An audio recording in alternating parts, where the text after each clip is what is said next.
Anyway, it's okay to put this on YouTube, Facebook, my channel, social media, all the rest? Yeah. Okay, great. So, how's it been?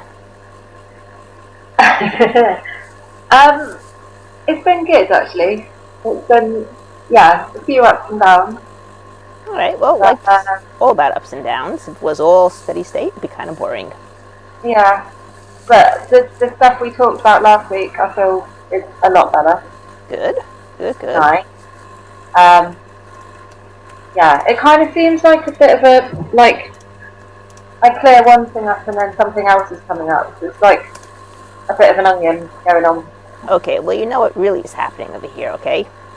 The other things were probably there beforehand. Yeah. But these things were more in the forefront, so you didn't really pay attention to those other things.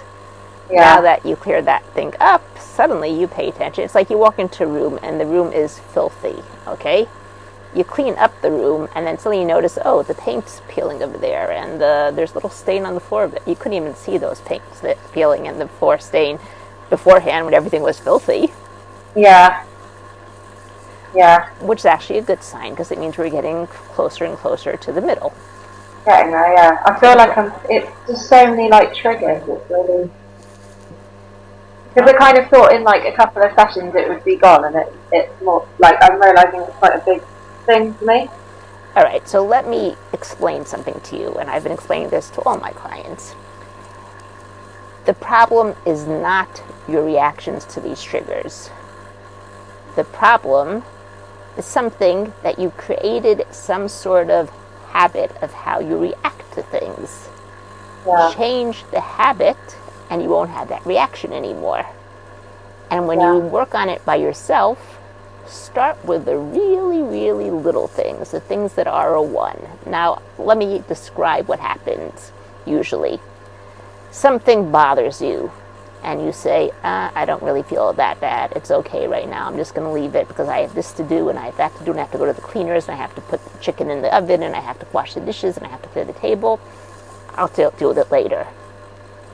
Then, half an hour later, suddenly it's already a 3-4. Like, this isn't feeling really comfortable over here, but it's really much more important for me to go take the car to the mechanic, and it's much more important for me to make sure that I get this done, and I have to pay the bill, and I have to make sure that, and then half an hour later, oh my goodness, it's an 8 already. What am I going to do now? How am I going to deal? How do I deal with this? Okay. Yeah. If you dealt with it, and it would really not take very long, if you dealt with it for just when it was just a 1, when it just started bothering you, and you tapped 2 rounds of tapping, you probably would no longer even remember what it was that you were triggered by. Yeah. But because you have everything under the sun that's more important, and that doesn't really bother you that much right now, it's just a 1. It's really not such a big deal. I can deal with a 1. It's not a big deal. Yeah, little niggle. Okay? It grows. Had you gotten rid of it, your unconscious would start getting the idea, the confidence, this system works. Let's try it on something else. Let's try it on something else. Oh, it works here too. Let's try it on something bigger. Oh, it works here too. And then before you know it, the big things go like that because your unconscious already has the knowledge that it works. It's the confidence. Yeah. But unless you change your hoping skill, these things are going to constantly be bothering you. Because the problem is not the anxiety or the uncomfortable feeling that you were feeling, the problems that you don't know how to deal with all the rest of this life that comes up. Now, I have the yearly subscription, and the yearly subscription, people sign up for 50 sessions. By the time they get to the 30th session, they're already telling me, oh, this bothered me when I went to do this, but I right away tapped away and it was gone. But I tapped away and it was gone.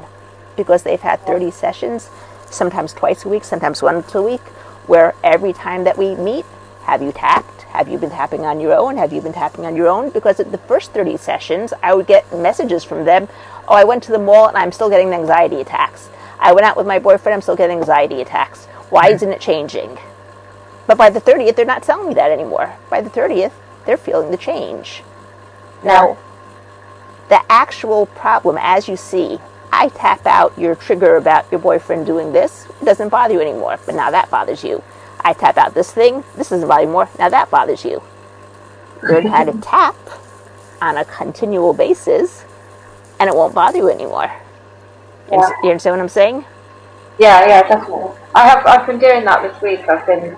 And I've taught him as well, kind of as much as I can. Good. From what I know. Excellent. And yeah, we did it on the beach the other day, and he was really stressed out about something. And then I was like, "You alright?" He was like, "Yeah, I want to go swimming now." It didn't seem to bother him at all. And yeah, I've been doing it like pretty much every day. So. Okay, continue, because I do it all the time, but I don't even notice when I'm doing it anymore because it's an automatic reaction.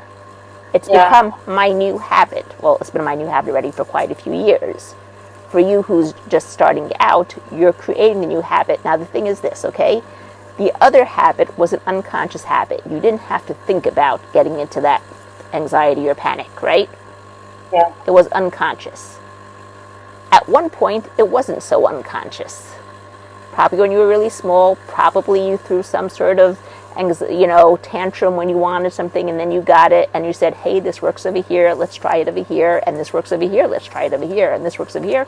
So eventually, it just became an unconscious habit. Now, whenever this happens, something happens, oh, I'll just throw this. You don't think about it. You're unconscious saying it. Throw the tantrum. It works. You got what you want last time. You got what you want the time before. It becomes an unconscious habit. It takes time to lift the old habit and create a new habit. Yeah. Okay? Have you ever done New Year resolutions? Yeah, I never followed them through those. Okay? They don't last very long, right? No. Because you don't give the time to create the new habit. Okay? Be it between willpower and habit, which is going to win every time? Willpower, yeah. No, willpower's not going to win. Habit's going to win. Oh. Yeah. Okay? Yeah. Willpower will win for the first few times when you still have the willpower. And then after that willpower runs out, the habit's going to kick right back in. Yeah. Create the new habit. Do the new habit all the time, every time.